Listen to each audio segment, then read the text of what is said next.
I realized the easiest way is to say yes, actually. It's very difficult to say no. You think about it. Why did you write this chapter on should you give Jack that $10,000 he is looking for in his business? I think everybody gets this question or this request at some stage in life, maybe 20s or 30s or even 40s, because it's very common. You'll see a friend that asks you for money, and I think it's not discussed enough. That's why I purposely put that chapter down to really help people think a bit better before lending money or pledging money for a business, etc., etc. Have you actually had any requests like that so far?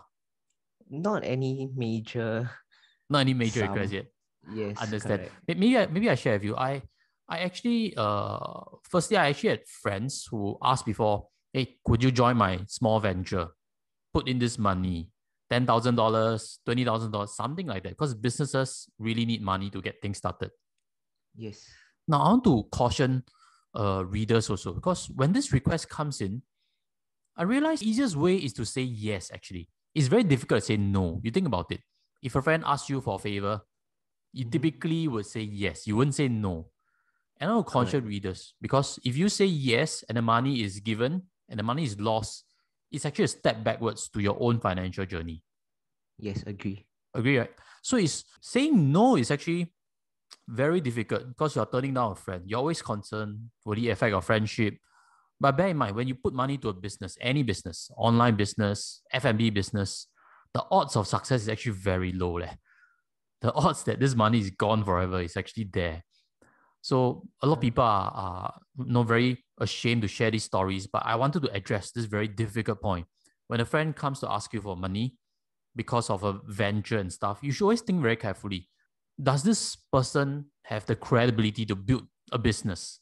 If not, very likely your monies are going to be wasted.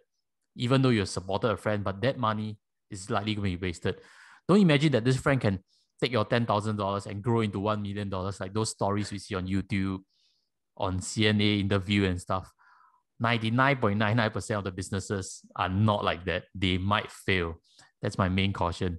I see. So I saw that you actually started your own ice cream business, right? Yes. So did you had to ask for a loan?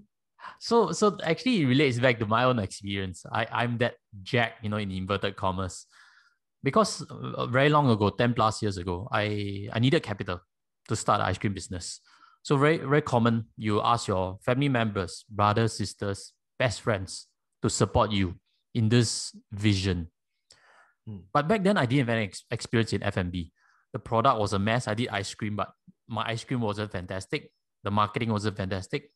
The product itself wasn't that spectacular. So long story short, that ice cream business failed. So this capital, right, that my family and friends actually gave me to start this business is kind of lost. And I'm always very feeling bad about it, because could they have invested their money, just buy an index? Their money would have grown. Would you like to share what's that sum? What's the can? Total, I think it's $140,000 loss. Wow, 140,000. 140,000, no joke, 140,000. A large part goes to renovation, equipment, and bear in mind that is 10 years plus ago. If with inflation, I think now anybody that starts and does is 200,000 easily. Wow, what made you want to do start this business? a business, right? When I actually had my advisory work in place. This concept of multiple income streams.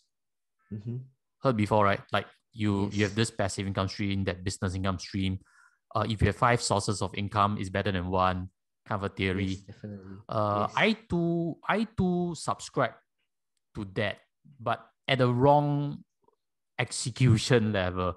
I wanted to build another business, side business, that I imagine one day would feed me with passive income.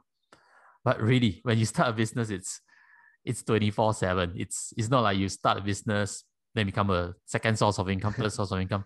Not so easy. Business is 24/7, which means you're fighting against somebody who's willing to put 24/7 and has the experience. So if you're not cut out for it, very, very often you'll be on the losing side. I see. I would like to share a bit more. And if you want more details on this topic of, should you lend your friend money for his her business, look for our ebook below, because we really want to impact you in understanding more about finance, how you should actually build your wealth, and what kind of hard decisions you're going to face. So look out for links below and buy that ebook. We're actually closing it as of first week of June.